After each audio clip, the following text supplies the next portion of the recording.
at y'all with another video today. So just continuing on with the whole Glenn Greenwald and a Kasparian situation. Like just, well, not really the situation, but just her comments she made about Glenn that were just utterly ridiculous. So here, I came across a video on, from Glenn's YouTube page about his move to Rumble, and he went on Tucker Carlson's show to explain it. So I figured I'd react to it as part of like the reactions I said I was going to do. So let's go ahead and get into it. All right. So Glenn Greenwald has been working on that for quite some time. He spent the last couple of months gathering a group of free thinkers and planning a move to an alternative video platform called Rumble. At Rumble, free speech is the whole point. They don't have censorship. You can say what you want, like you lived in America. No. Everybody has a problem with Tucker Carlson. I got my issues with Tucker about some of the shit he says. But overall, when he's speaking truth, I'm not going to sit here and pretend like he's not saying facts.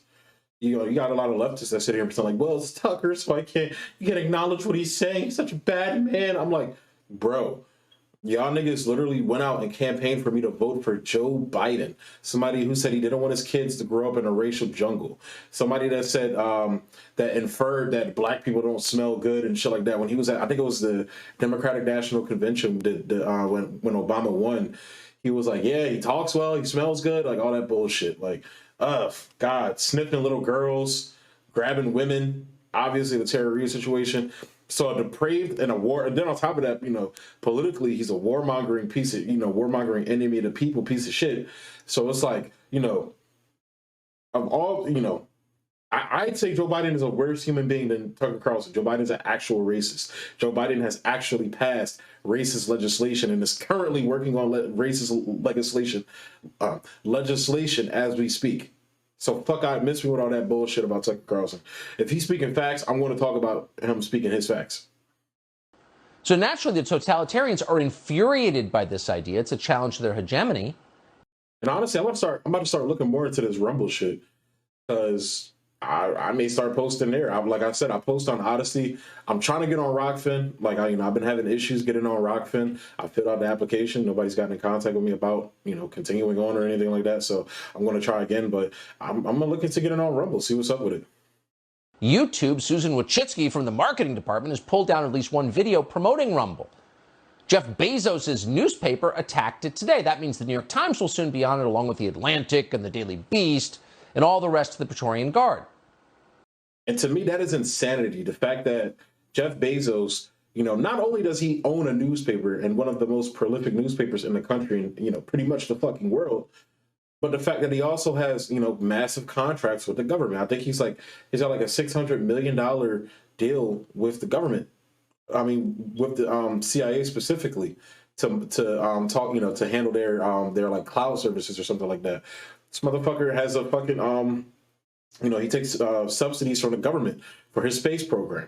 Like, he does all this shit with the government. And then on top of that, he sits on like boards, boards and like the government as well, like the CIA and shit like that. Not boards, what's the word I'm looking for? Committees. Like, he sits and works on committees within the government, promoting things like artificial, AI and other things. So like the fact that he's allowed to own yes, I said allowed, because that free market bullshit to me should go out the window for the most part. There are some things about the free aspects of the free market that we can't keep, but for the most part, that shit's got to fucking go, because that's how you get assholes like Jeff Bezos that run everything. So your job, ignore it. They are liars. They are frantically defending a system that no one believes in anymore. If there's going to be a renaissance in journalism, and we desperately need one, it will be led not by them, but by people like Glenn Greenwald.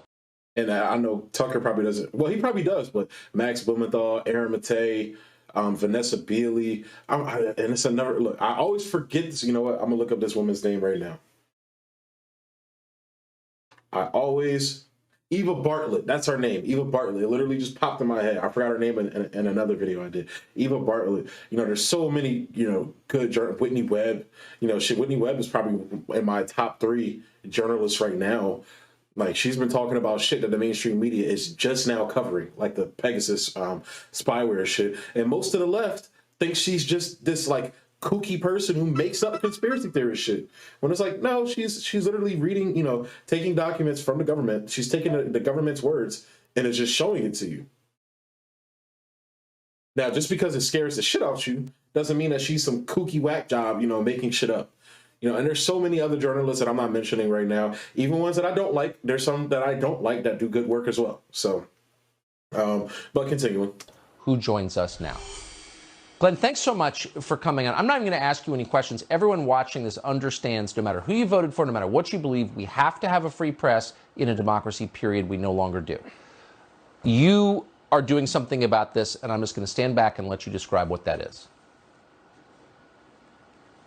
Yeah, well, so I do want to say, though, what you said was absolutely right, that we've heard this story over and over, but I do think we just need to take note that it's getting more and more extreme. In addition to being a medical doctor, Rand Paul is also the elected representative of the people of Kentucky, who twice sent him to the Senate to speak for him in our most important debates. And you have these unelected tech oligarchs being pressured by the Democratic Party to silence the people who were elected by the citizens of this country to speak on their behalf. And it gets worse and worse and worse. The censorship grows and grows. And I didn't even think about that, regardless of whether you like Rand Paul or not. Again, I have my issues with Rand Paul, just like I have my issues with Tucker Carlson. But you can't censor a fucking U.S. senator because you don't like what the fuck he's saying. And he's saying it based off of facts, like the situations with Fauci. He's been right about shit. And then on top of that, like Glenn said, he's a doctor. Now, Rand Paul is wrong about some shit. Rand Paul is a bullshitter politician. This isn't me defending politicians. But what I'm saying is, if they can censor, and they've already done it, they can censor the president of the United States and Donald Trump. They can censor a United States senator and Rand Paul. They're going to come for you next. It always comes back. The people cheering it on the loudest are always the ones that are either, you know, the oligarchs in power, or the motherfuckers that it eventually comes after. The worst. This is why I don't cheer on censorship. And grows. So I think, you know, one of the things, obviously, in the last 9 months being on Substack, which is a platform designed to allow journalists the freedom to write, Rumble is, in a sense, the kind of video version of that. It looked at what YouTube was doing. YouTube has gotten insane. Remember, YouTube is owned by Google, which is a huge video platform that now exercises immense power over our political discourse and is increasingly refusing to allow any dissent, not just crazy dissent, but even informed dissent, to official decrees. So the only thing that can be heard are official decrees.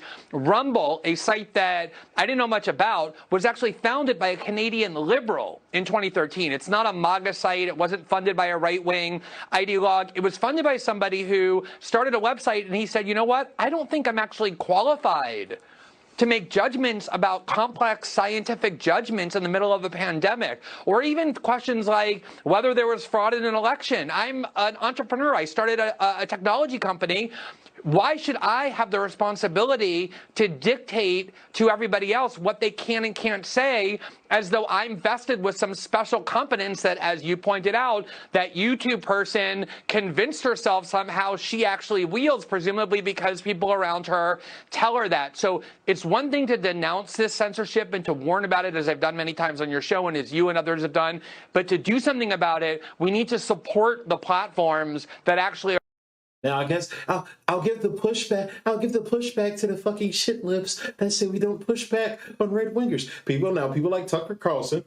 My issue with them, and the reason why I take somebody like Glenn 100% seriously when he talks about censorship. The reason why I have a grain of salt with people like Tucker Carlson and other people on the right that I just outright, you know, don't believe they're against censorship, is that as soon as the censorship, you know, they have the power to do it, and it's something that they don't like, they do it. So, for example, Ron DeSantis, he passes this bullshit anti-protesting bill, which some of the things in the bill, you know, I know a lot of people are going to like this. It's going to be an unpopular opinion. There's some things, I probably agree with like 15 to 20% of the bill just on face value. But the whole aspect of basically like criminalizing protest is fucking ridiculous, and it's bullshit. But however, what happens is, you know, that's a form of censorship that people don't talk about. Now, the problem with that bill is one of the aspects in there was like, oh, you can't crowd streets, you know, you can't do X, Y, and Z, you can't yell at people, you can't do this, you know, this, that, and the third. Well, when it came to a protest that he was okay with, you know, when it wasn't like a Black Lives Matter CRT protest, as he would probably call it, a critical race theory protest that Ron DeSantis and a lot of right wingers, including Tucker Carlson himself, would probably call it. Nah, fuck that. We're gonna write a bill to it. But when it's a bunch of fucking right wing Cubans protesting, doing a protest based off of fucking propaganda, a lot of them directly funded by the National Endowment for Democracy and the Alphabet Boys that he claims to be against, that's okay. So that's when I have my issue with right wingers when they talk about it, and I push back on it and I push back on it when it's when it needs to be. Same thing with people like Ben Shapiro. Same thing with people like fucking Crowder. Dave Rubin. A lot of these other dudes. You got some people that literally dedicate their whole channels to like shitting on like Crowder and Rubin and shit like that. Lames, right? Yeah, fucking lames. But when I be talking about that type of shit, I'm like, bro. Like, y'all don't talk about these anti-BDS bills that act like y'all didn't talk about Abby Martin's case once. Didn't see Crowder talk about it. Didn't see Shapiro. I already know Shapiro's not going to talk about it for obvious reasons. Y'all not talking about that shit. Y'all not talking about Julian Assange. Ben Shapiro doubled down and said Julian Assange is a criminal. Guess who else said and guess who else said Julian Assange is a criminal? AOC. So, I mean, look, Ben Shapiro and AOC should do a video about how much they fucking hate Assange and how much he's a fucking criminal and shit. But yeah, so that's where, you push back. But when they're fighting with you on these issues, like you have Glenn Greenwald and Tucker Carlson in the same room agreeing on censorship, just like you had Tucker Carlson and Jimmy Dore in the same room agreeing on, Julian Assange in this case. Jimmy changed his mind. Fight with those people on those issues. And of course, we're going to have our disagreements, but when they're fighting with you on issues, stop. Come on. They are fighting against it and working to create a space on the internet where free discourse can happen. Well, and that's what the internet was originally. The internet was supposed to be this free thing, not this corporate-owned fucking bullshit monopoly shit. And unfortunately, we allowed it to happen, to become controlled the way it is now. That is exactly right. And that's why this is the lead of our show tonight, because this is not just a good thing. This is central to our survival as a self-governing country. You have to have this. Now, I just got... Bro, you saw that away with the Patriot Act. When all y'all niggas was slobbing George Bush's dick with the Patriot Act, the Patriot Act written by Joe Biden. Got to ask you the obvious question. There was another platform that tried to supplant YouTube earlier this year and was instantly shut down by Amazon, by web hosting services, by its servers. They didn't allow it. They shut it down. Why wouldn't they do that to Rumble? Yeah, so that is one of the most important overlooked stories. What actually happened there was that was Parler. They were the number one most downloaded website in the entire internet, more than Facebook, Instagram, Twitter, all of them, TikTok, and AOC and other Democrats demanded after January 6th that not just Amazon, but Apple and Google kick that platform off their Play stores and then refuse to allow them to be hosted on. Again, AOC is pro-censorship. She's not talking about this shit. And this is honestly, on top of other reasons, Tulsi Gabbard being in favor of single payer and shit like that, and being anti-war, obviously, and just pissing off the establishment the way she did. She, gave up her DNC chair to support Bernie. That's why I supported her. But, again, with her anti-censorship or her anti-censorship stance is what made me love her when she, back when she was running. And that was kind of like a knock on AOC, because AOC wasn't talking about these things. In fact, like he just said, now at this point, I wasn't fucking with her at this point, but with the January 6th shit, she was calling for censorship. I remember when she was doing like this, she was sending out this email to her little minions, talking about mass reporting, mass report people on Twitter, not just people that are like, saying obvious toxic things about her, saying obvious extremely negative things about her, like fucked up shit, but also people that are just dissenting from her, that are criticizing her legitimately. So that's, again, this is what happens with censorship. It goes down to that rabbit hole. The Amazon servers, and they were gone from the internet. And once it starts, it's never going to stop. In 48 hours, tech monopolies at the behest of Democratic politicians just zap them away. And so obviously sites like Rumble and Substack are asking, how can we make sure this doesn't happen to us? Yes. And they are absolutely engaged in sophisticated efforts to shield themselves from allowing that to happen. So So in other words, I didn't hear an answer there. They're working on it still. You know, just say that at the end of the day, Glenn. Just say they don't know yet, but still, I'm glad he's making this move regardless. And I'm thinking about doing that as well. I might start, I don't know. I'm thinking about shit. I'm thinking it. I almost never promote a product because that's not our place. But in this case, I'm just going to ask, if our viewers have not heard of Rumble, how do they interact with Rumble? How do they get to it? Yeah, I mean, you know, I went today along with former Congresswoman Tulsi Gabbard, who's a longtime Democrat but believes in free speech, and other independent journalists. And if you go to Rumble, there's just a search bar. You type in RUMBLE, Rumble, and you'll find the platform, and you start searching for the people who you want to listen to. You can find me on there, her on there, lots of conservatives, lots of leftists, people who believe in free speech are there. And I really encourage people who believe in this cause to support it and Substack as well. They're critical to our ability to continue to have free discourse. That's right. And our ability to continue the country, I would argue. Glenn Greenwald, thank you so much for doing this. And so, yeah, that was an interesting watch. That was definitely interesting. Everything Glenn was saying, I agree with, man. I can't, like, everything he said, I agree with.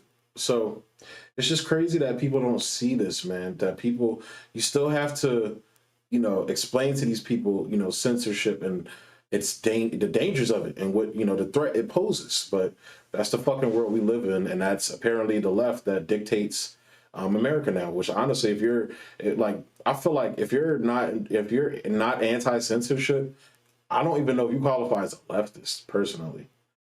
And this is coming from a person like I definitely like almost 90 to 95% of my ideology is leftist.